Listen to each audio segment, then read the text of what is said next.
Sì. Tutto a posto? Scusate.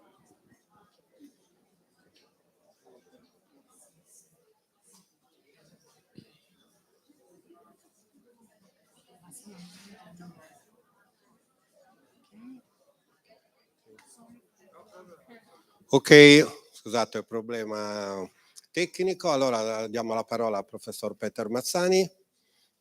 Prego, Peter. Grazie. Thank you very much. So dear professors, especially our supervisors, Professor Trignano and Professor Madedu, dear staff, dear students, dear ladies and gentlemen, today I will give you only there. Today I will like to give you some lecture about the studies, what we are doing at the faculty. But at the beginning, I would like to describe the education system, which is in my country. I come from Slovak Republic, small republic in the middle part of Europe. Former, it was Czechoslovakia. So you can see that small blue dot. It is Slovak Republic having approximately 5 million inhabitants. And I come from the southern part, from the city of Nitra. It is mainly such an agriculture place, and the main of the city is the castle. And what we have at the city is the agriculture university where I come from, and later I would like to tell you about the studies. Our education system generally starts very early, and here are some general informations that there is some compulsory education from approximately 6 years. There is a primary education, later a secondary education, when you can decide to have a general studies or some specialized studies or some art studies. These are the purple line. General line is orange. Later you can have the tertiary education. It means that the universities or some specialized schools. The schools are in general state schools, and can be also a church-owned school or private school. And we have 10 years of compulsory education. So this is the, and nowadays I think it is a similar like in Italy. Till Friday we have the education. We are happy that Saturday and Sunday are free, but before 1980 also Saturday was a working day, but it was some many years ago. And what we are happy that we have also holidays, of course, and the students have a winter holidays for approximately two weeks, then spring holidays during approximately 1 week, and the most popular are the summer holidays. All July, August are holidays for students in Slovakia. For the primary schools, the first step is the kindergartens. Children can spend up to 4 years, and the second step are the nurseries. So this is the below the primary education. But usually, women with children used to be at home with the child for 3 years. State support such a possibility. And starts the primary education usually in the age of 6 plus. And usually the classes are for 45 minutes with 15 minutes of break. Sometimes they are half an hour break. It takes 5-6 hours of education. Usually start at 8 and finish at 12, 1, depend on the level. And the subjects are as usual, about what we are interested in. We are focused also on students on biology. So biology is a basic subject for all students, but also the language, literature, some foreign language. We prefer English and Spanish nowadays, mathematics, geography, chemistry, and also music, drawing, some art and history, etc. The evaluation at the school, the best one is 1. So this is excellent. 5 has fault. Sorry, come again. So all the children, but usually for the first years of the study, the smallest child, they do not have these stamps, but they have the excellent is a B, and the worst is a pick. So it's such an evaluation, but it's the first, second year. But later they have these stamps 1, 2, 3, 4, 5.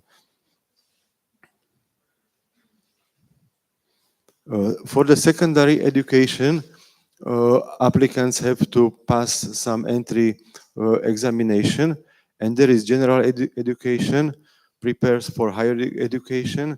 Mainly there are the grammar school and various vocation schools as a specialist for, can be for veterinary medicine, for agriculture, for food production, etc. And also some secondary vocation schools. And finally, it's a big step that these children have a leaving exam at approximately 18 years of age.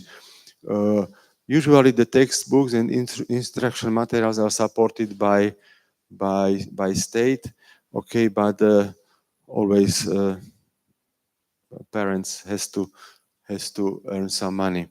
For the higher education or tertiary education, there are the public schools, the basic case established by law, financed by the government, and possible business activities.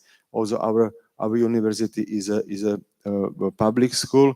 Then there are some state school, for example, for military, for police, and some medical schools, and they are established through the corresponding ministries of the government. Mainly, Ministry of Defense has some army schools, and generally, Ministry of Education has our schools, and some private schools established and financed by non-government institution. Mainly, they are related to law, to economy, low cost, because the veterinary and biological sciences are quite expensive. I think it's everywhere. There are very few private school. And the final stage is the university, and as you see, also the first step is the bachelor for 3 to 4 years. Then, okay, final. The second step is after bachelor is a master for 2 or 3 years, or can be engineer, and doctoral studies are mainly for 6 years in continue. Only 2 specialization, it means medical doctor and veterinary medicine doctor, have a study without bachelor level for 6 years. And then there is a PhD study, or we can doctoral study. It is for 3 to 4 years, and you can reach the PhD title. I am from the Slovak University of Agriculture. I know that I'm happy that Professor Maded was here, and also Davide was at our university doing some activities, and I invite you all to come. I will be happy. And we have 6 faculties: Faculty of Agrobiology and Food Resources, Faculty of Economics Management, European Studies and Regional Development, Faculty of Horticulture and Landscape Engineering, Faculty of Engineering, and I am exactly from the Faculty of Biotechnology and Food Sciences. And we have three relatively big institutes: Institute of Biotechnology, Institute of Food Sciences, and we are Institute of Applied Biology. So we are also responsible for the study program in applied biology. Also on the first level, so you can reach the bachelor title after 3 years in a regular form at our university, or after next 2 years master degree in applied biology. And there are also some other programs related to biotechnology and food sciences. On the PhD level, we have a study program, but we guarantee is a molecular biology, and we are trying to do some good research in this field. And also in the second part of the lecture, I will show you some ideas or some results. And also yesterday, I had a lecture about the toxic elements and the reproductive toxicology. For the subjects, we have a lot of subjects which guarantee our institute. For me, what I guarantee in person is biology of animal production on the first level, but we have also some avian physiology, physiology of genetics, neurobiology, and on the master level, physiology of animal is one of the biggest subjects. But also we divide, as we have animals, physiology of ruminants, non-ruminants. So it is important for nutrition and to preparing the animals and to have a good production. If you want steak, you have to study more ruminants than non-ruminants. If you have horse, caballo, you can study non-ruminants but herbivorous. Okay, biology of reproduction, hematology, and also animal pathophysiology. So we start also with some pathology. As I have finished many years ago veterinary medicine, again I have some lectures related to pathology, but mainly in animals. Also, on the PhD level, we have some subjects related to cell regulation, about the cells, toxicopathology, and also some risk factors of food chain, and some other topics. And our research at the institute is related to toxic elements and toxicology in vivo and in vitro. A couple of years ago, we started to be interested in nanoparticles, as this is a very interesting topic. And generally, they are described as particles of matter 1 to 2 nanometers in diameters.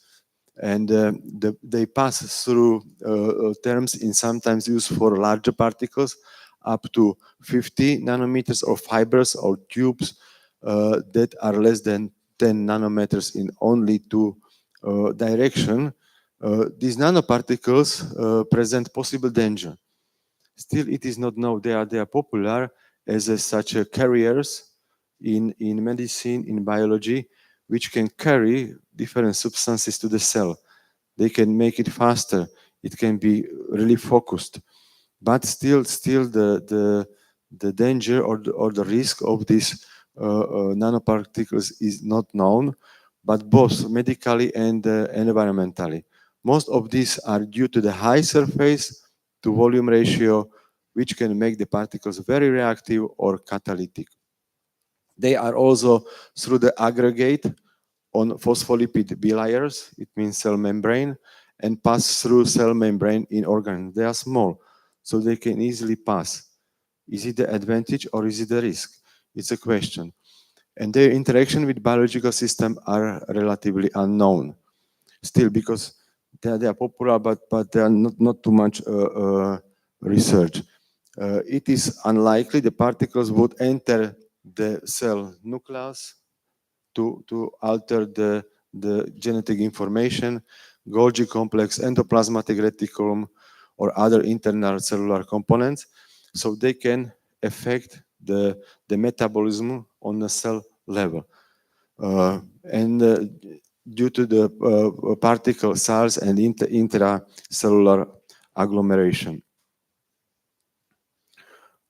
First, we started some research, and we focused on the metal nanoparticles, mainly silver, zinc, and titanium on the structure and function of reproductive organs. We were happy that also with Professor Madedu and Professor Stawarz, we had the idea to make such a big review, but the main actor was Lucia.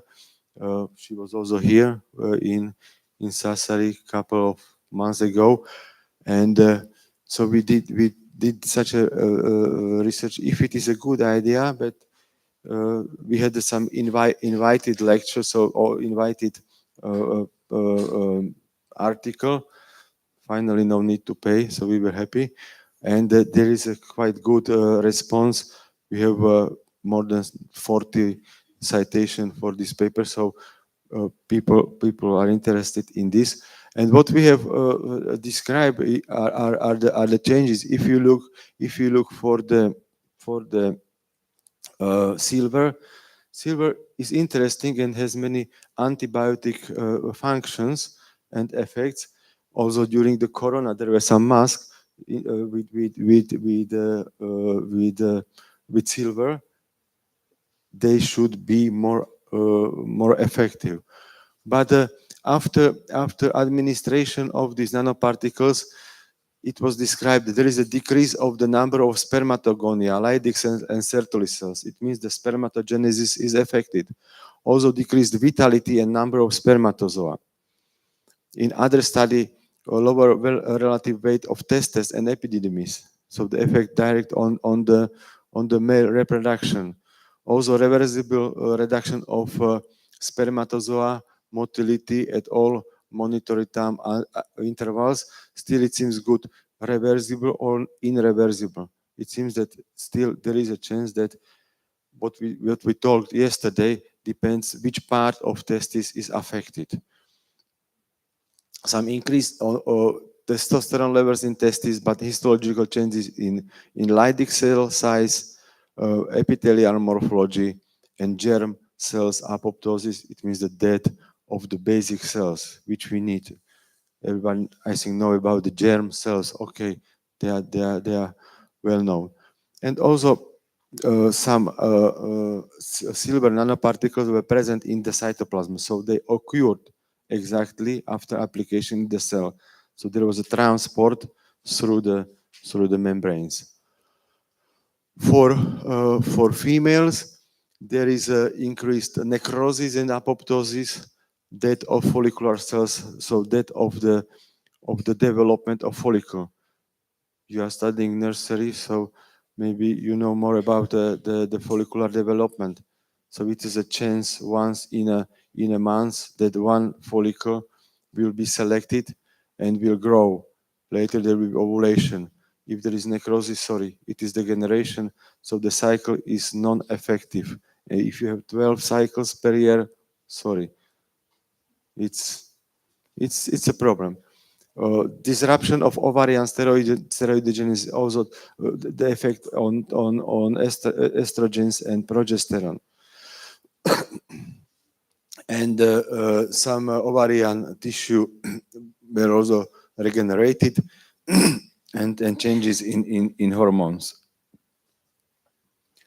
For zinc nanoparticles, this is more our topic, and I will show you our results. There is a reduced weight of testes and epididymis, increased weight of prostate and seminal vesicles, and also increased percentage of damaged spermatozoa. So they are more abnormal spermatozoa, but again, we do not want. And vacuolization is the other step. If there is a vacuolization of cells, it means that it is a sign of degeneration. If you can describe it on the cellular level, lower spare chromatin damage, it means the fragmentation of DNA and so on.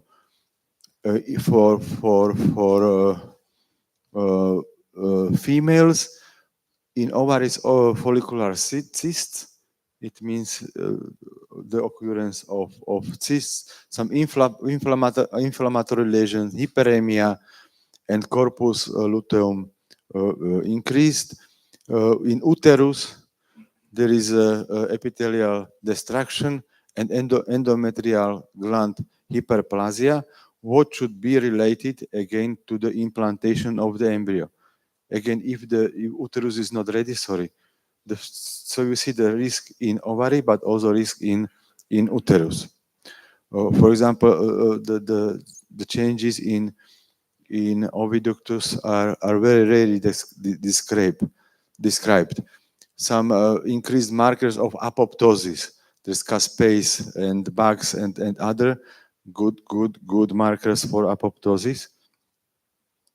And for titanium, there is also changes, reduced weight of the testes and epididymis, decreased sperm count and motility, reduced levels of testosterone, hyperplasia of prostate. Again, studied after peroral administration, decreased motility, morphological abnormation of spermatozoa, some increased malaldehyd levels, again decrease in spermatozoa motility, etc. So many such changes were described, and also in females, accumulation in testes, some hormonal imbalances. So again, it's a problem if there are imbalances of hormones. Immediately there are problems with the cycle, and the most interesting or important, the ovulation. So if it doesn't occur, it's a problem. Again, cysts in ovaries, some follicular atresia, degeneration, inflammation, and necrosis, and some other effects. So we started again with some review about the cell response in our team, and we tried to make some review about the toxicity of nanoparticles on animal and human organisms, mainly on the cell level. And if we did such a review, we were finding that for example, metal particles as gold, silver, copper, zinc, titanium, they have toxic effects on organs, very diffuse, but also metal particles are responsible for the DNA damage. So if there is DNA damage, it means that the brain of the cell has a problem. So the cell will not work as it should work, but also some immunomodulating effects of silver, copper, and zinc.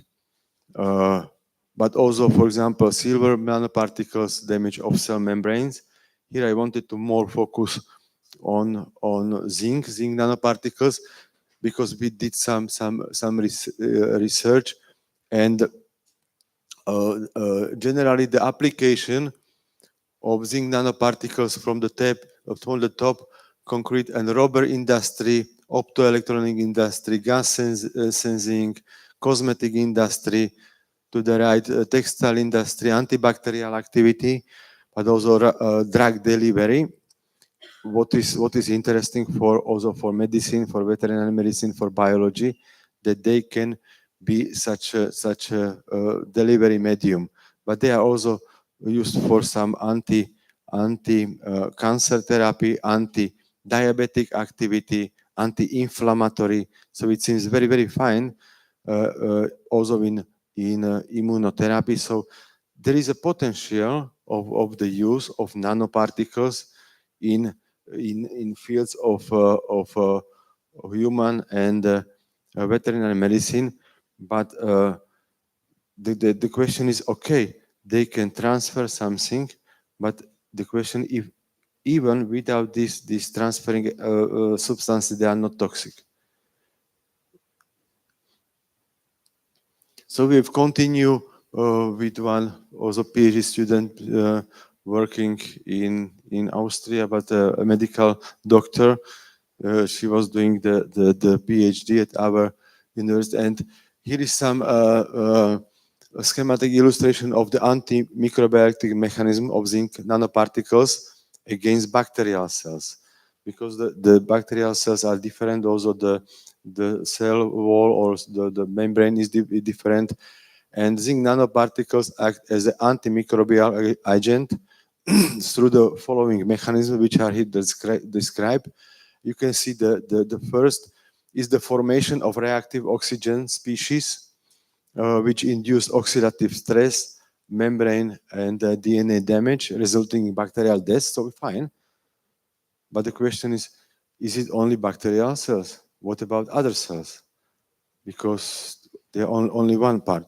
The second is the release or dissolution of zinc nanoparticles to zinc ions, which interferes with enzyme, amino acids, and protein metabolism of bacterial cells. And the third, you can see the number 3, is a direct interaction of zinc nanoparticles and cell membranes through some electrostatic forces, and damages the membrane cytoplasm and causes intracellular content leaks. So there is a potential of the nanoparticles to work against bacteria. Some surface functionalization, mode of action, and various stimuli, which are described mainly for cancer cells. There is a surface functionalization of zinc nanoparticles to activate drug delivery to cancerous cells, stem cells, special. Then there is this is the first line. The second is the zinc oxide nanoparticles mediated drug delivery to these carcinoma stem cells. This is through the membrane, so in the middle. And finally, only the stimuli, which are responsible for zinc oxide nanoparticles mediated by drug release to these cancer cells. So there are various possibilities that such a cancer cells can be affected directly with nanoparticles. Also, in relation to conventional cancer therapy, which is as a described immunotherapy, radiotherapy, some chemotherapy, and this is quite good in the beginning, but later, according to time, the effect is lower. So there is such a chance of nanotechnology-based cancer therapy, where you can see mainly the number of resistant cells is lower. The resistance of cells, again, the therapy is lower compared to this conventional therapy. And there are some metal nanoparticles, liposome, some cure shell nanoparticles. So it is a very, very nice and active topics. So we tried also some in vitro experiments. What we do at our department, we have some cell lines, so trying to find if it is okay or not. Mainly the concentration. The question of concentration is very, very, very hard, because there are not known concentration which are toxic, which are safe.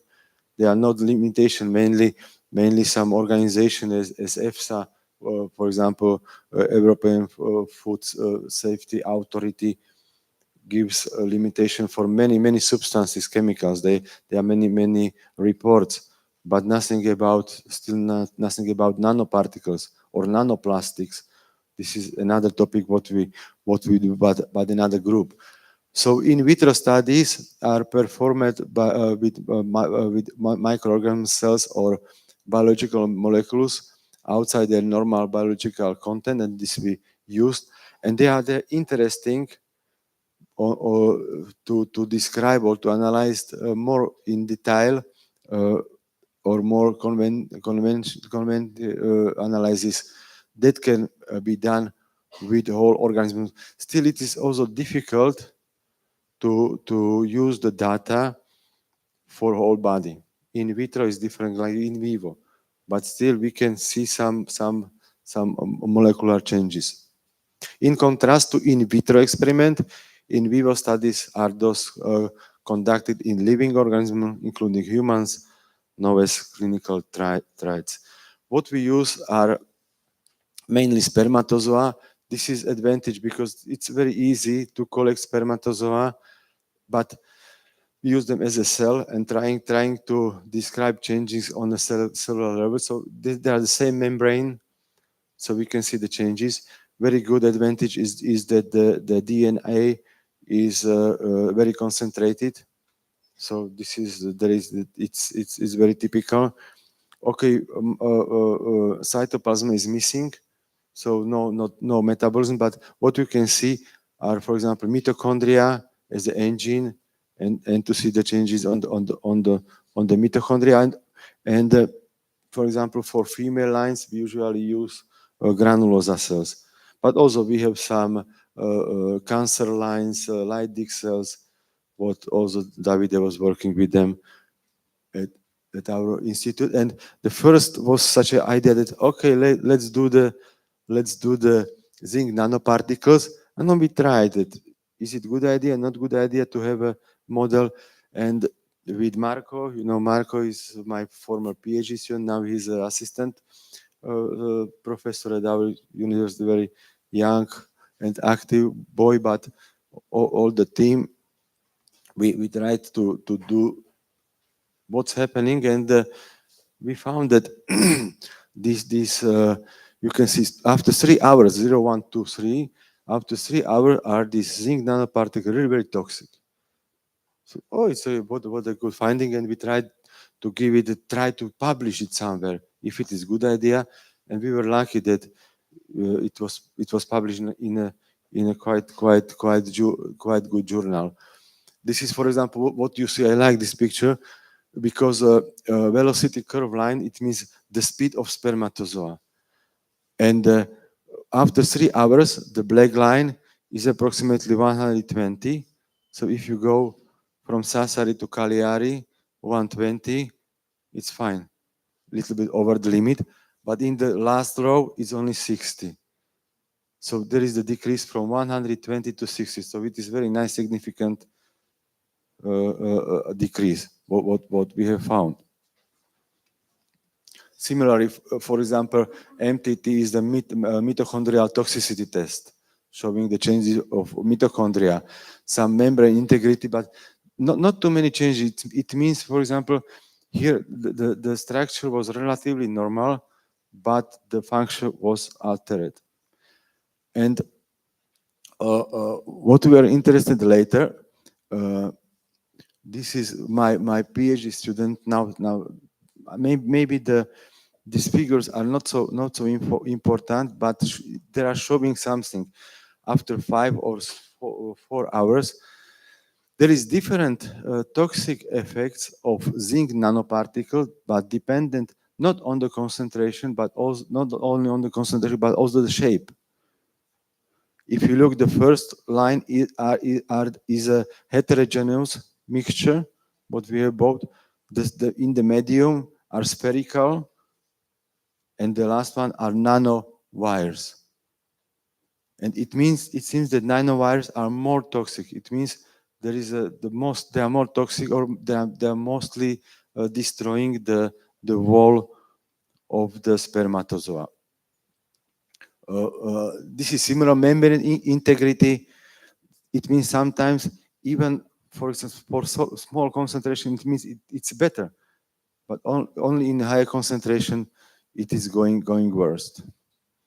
And mainly this homogeneous mixture is more toxic. Also here you can see ProACAP is, for example, is one marker, not important, but it's marker for spermatozoa, for flagellum, from the tail, if it is moving or not. So you want to have a relatively high concentration of this. So we see mainly spherical nanoparticles are a risk for this, or the changes of these parameters are a result of of spherical nanoparticles mainly.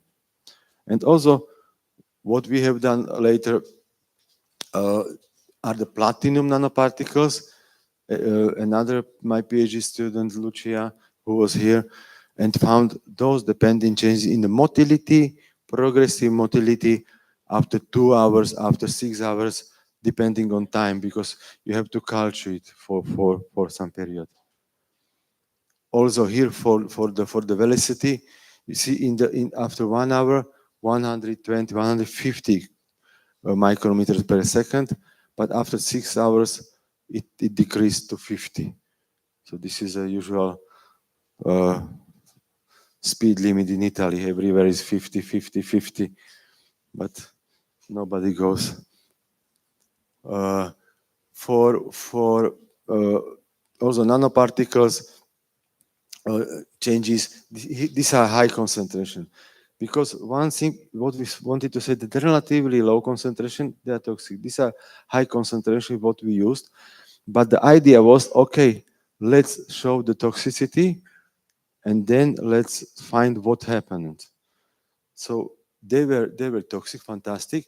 Mitochondrial toxicity, so mitochondrial toxicity, the levels are should be 100, is only 60. Also the proACAP, so it means there are the changes of the tail, of the engine of the spermatozoa, and also some changes in nucleus, in the DNA. So there are some signs of fragmentation of DNA. So it's problem. You can see some, but exactly in some regions. So there is a increased value of the spots of the changes of DNA. What only also we do very briefly, yes, very briefly about the cells what we have from adrenal noradrenal glands. Here are described, but this is a very good line. H295R is an angiotensin II responsible steroid producing adrenocortical cell line. It was an adrenocortical cancer in one lady, and after that there was a passage of the cells, and they are used because they're very well produced hormones. So it is not against cancer, but it is a line good for experiments. And what we have found, very nice decrease in cholesterol. We want cholesterol, but cholesterol is a steroidogenic line. If you have no cholesterol, you have no testosterone, progesterone, estrogens. So there is decrease in concentration of cholesterol, also progesterone, some in testosterone and estradiol. And again, MTT tests show the toxicity of these zinc nanoparticles, but also the cell integrity was changed. And finally, also the lysosomal, what we want, lysosomes, lysosomal activity, enzymatic activity, which is interesting. Some other superoxide dismutase decreased, glutathione peroxidase. It means all these parameters are affected by these nanoparticles. Similarly, total antioxidant status, but what show that production of superoxide radicals, which we do not, was increased. This is also the sign of toxicity. Some conclusions. For spermatozoa, there are significant negative effects of zinc nanoparticles, but also platinum nanoparticles on motility, viability, and cell integrity. Results of the experiments show decreased spermatozoa parameters generated by higher concentration of zinc. Spermatozoa of zinc particles is clearly dose and time dependent, but should be much more better studied and described. For this adrenocarcinal cell line, zinc nanoparticles interfere with the synthesis of steroid hormones. There is an inhibitory impact, and they usually are also described as endocrine disruptors. Many substances are as a very big group of endocrine disruptor. So it means they are exactly toxic or harmful for endocrine system. Low concentration have no significant effects, but still the level should be very, very well described. Okay, and I think this is all. Finally, some picture of our country. Maybe someone was there. I hope so. If not, you are invited. It's a little bit bigger than Sardinia, not too much, but you can see some nice places from no mare, but we have some mountains, we have some castles. It's a country of castles, caves, and so on. So you're invited. Thank you very much for your attention.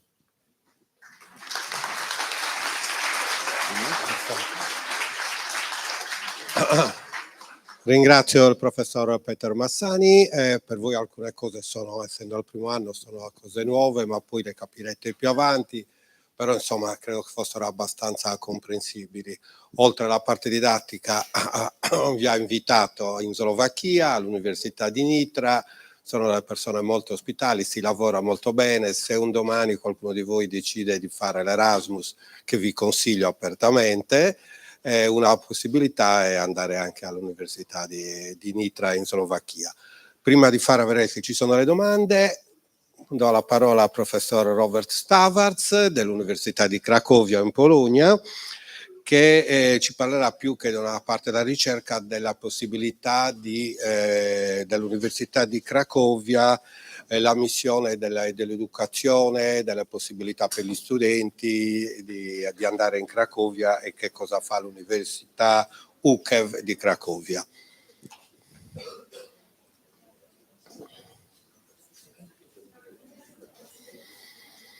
Finiamo nei tempi giusti, per le due finiamo e potete andare, quindi naturalmente non preoccupatevi.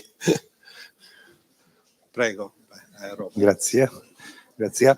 Hello everybody, I am here to... Yes, please, silence, but I would like to stress that I will speak much more shorter than my colleague, which is very good speaker. But why I'm here, I would like to invite you to Krakow, beautiful city south of Poland. I am the Vice Rector for Educational Affairs and Development of University of the National Education Commission, as well as I am Deputy Chancellor. So this is a kind of advertisement for you. Krakow is a very beautiful city, about 1 million inhabitants, and this is the city with a rich academic tradition. It is home to Poland's oldest university, as you probably know. Jagiellonian University is the oldest one. It's a little bit older than Sassari. Sassari is also a very old university. Currently, there are 9 state universities in Krakow, and at least as many private ones. The University of National Education is the second largest in Krakow and the 10th largest in Poland. Now we have about 20,000 students, and we are really big academic school. The history of the university begins in 1946. Now we are 18 years old only. During these 80 years of existence, the university changed the name several times. University of the National Education Commission Krakow was established on 11 May 1946, as I mentioned, as the National Higher Teacher Training College. And it commenced educational activities on October 25 of the same year. Initially, it prepared primary school teachers only. The training cycle lasted 3 years and ended with the exit examination from the academic year 1949-1950. The college also trained secondary school teachers and worked within the framework of the new organizational structure based on teaching departments of schools. At the same time, internal academic institutions as positions were established: Senate, faculty councils, president, vice president, and deans. And in 1954, the college was granted the status of a higher education institution, where the studies lasted 4 years, and the graduates received full university qualifications and a master's degree. As a result of the political changes of 1956, the university gained significant autonomy, and for the first time, the rector, who had previously been appointed, was elected. In 1959, the university was granted the right to grant doctoral degrees, and in 1967, the right to conduct doctorus habilitatus courses. In 1973, the National Higher Teacher Training College was named after the Commission of National Education of the late 18th century, very important commission for Europe that time. On October 1, 1999, the college was transformed into Pedagogical Academy of Krakow by, of course, parliamentary statute. And on November 2008, the school transformed its legal status into that of a university and consequently changed its name to the Pedagogical University of Krakow. In October 2023, the college was transformed into the University of the National Education Commission in Krakow. Now we are full university, one of the 9 universities in Krakow. Currently, we have our buildings in 11 locations in Krakow and one outside Krakow in the Gorce mountain range, where our astronomical observatory is located at an altitude 1,000 meters above sea level. You can see here interior of my university. These are pictures from this Krakow's facilities. And here we have astronomical observatory in Suchora mountain. And also we had post-Austrian historic forts, because as you maybe know, Krakow was a part of Austro-Hungarian monarchy before the First World War. And we have a strong tradition with old buildings, of course, built by Austrian army. So we have more than 50 forts around the Krakow. One of them is here. This is historical museum organized by my university. We are currently in the process of building the largest sports shooting range in Poland, which will serve educational purposes for military courses, because we are developing the military courses very intensively, because the situation around us is not happy, so we have to be prepared. But not only military courses, of course. Beginning students often must relocate themselves. We offer our students over 1,000 places in 4 of our student residences, located in very good places in prime locations across the cities. Students' residence halls are equipped with single and double rooms, with bathrooms. Standard rooms, in addition to furniture, include the refrigerator, bathroom, etc., etc. Each building also includes a kitchen and common rooms. Student resident halls are equipped with internet access, of course, and parking spaces. The university also offers rooms adapted for people with mobility disabilities, so it is also no problem. These are our students' facilities, as you can see, in very attractive places in the city. In recent years, the university has allocated significant financial resources to the purchase of teaching and research equipment, creating new and equipping existing laboratories. With our students in mind, we have invested in the creation of facilities such as the ecotoxicology and spectrophotometry laboratory at the Institute of Biology, where I'm working personally, modern forensic laboratories at the Institute of Law, Economics, and Administration, the neuropsychological and psychophysiological research laboratory at the Institute of Psychology, and the research laboratory of the Department of Speech Therapy and Developmental Disorders. We are also prepared for opening the nursery study, and we have now completed modern laboratories for this, and next year I do hope we will start. And we also have very modern main hall and auditorium, which can accommodate more than 400 people. Here you can see in interior of our university, and of course I'm here to, as I mentioned, invite you to visit our university in the frame of Erasmus Plus. It is the best way for us visit us. We are very open for this cooperation, and now we have, of course, an agreement with Sassari University, but we want to widen it. So I cordially invite you to be active to visit also us.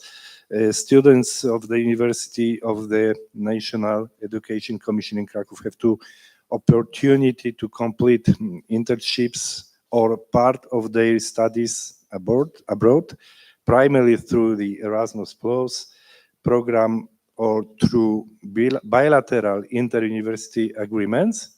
Currently, our university collaborates with over 250 universities worldwide.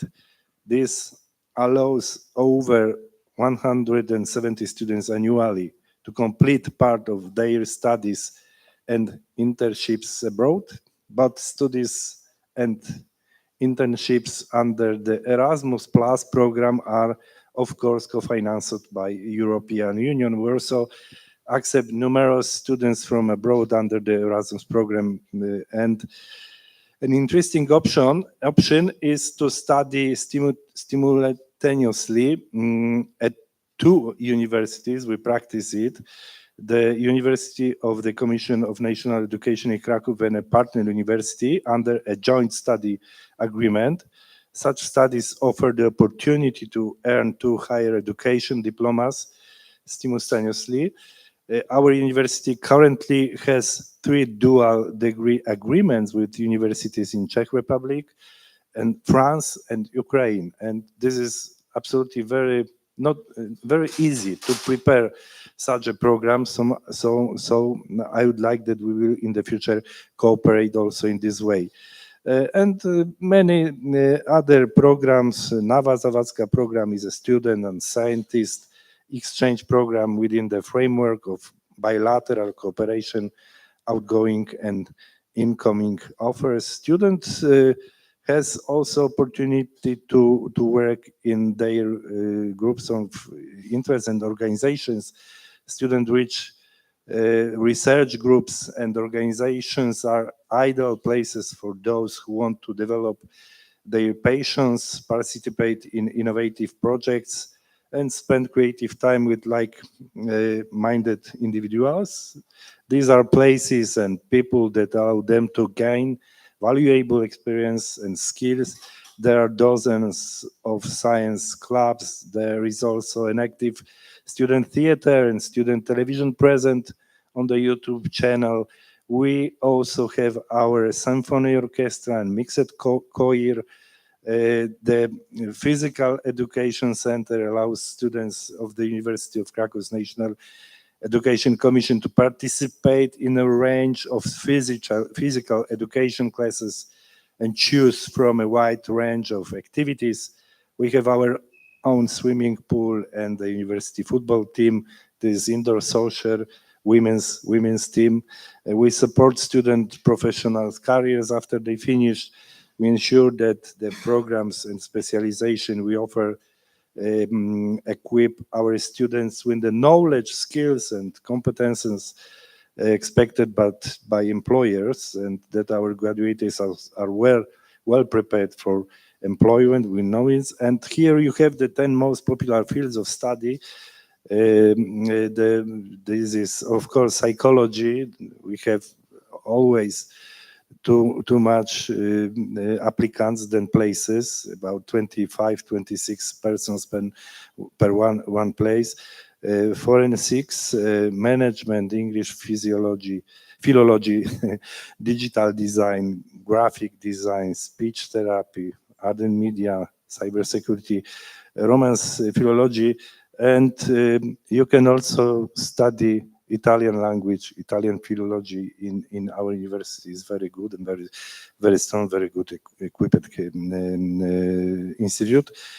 So the mission of this university is exercised by professional and experienced teaching staff who apply modern and up-to-date teaching content. It is also expressed through scientific research, outlining new fields of scientific development, of course, transmitting knowledge, developing the enriching the personalities of its graduates by educating them according to the highest European standards. To our students, we offer the latest achievements in the humanities and also in social, educational, natural, technical, and art studies. Our educational provision enables students to apply to several dozen fields of studies in first cycle bachelor's and second cycle master's degree programs, as well as in third cycle degree students, PhD, and also postgraduate study courses. I invite also candidates for PhD school. We have it very big, and 21 science disciplines are represented in the school. And finally, I would like to invite you to beautiful Krakow, built by Italian architects in the past, so we are good connected. Thank you for your attention and have a good day.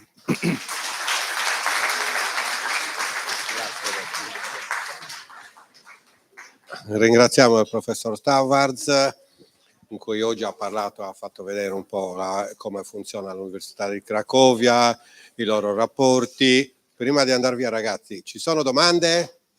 No, perché non? Qualcuno di voi? Maria Grazia? Sì, una domanda, così aspettate 5 minuti, ok? Prima di andare via.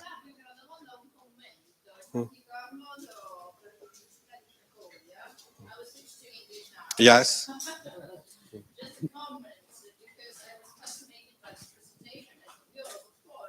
Yesterday was your turn for the question. Now I would like to comment on Krakow University. I'm really pleased to know that you also have a choir of the university. As I am a representative of the directive of our university choir, it would be a pleasure to establish a cooperation also with your choir and maybe exchange invitations. I will send you the records.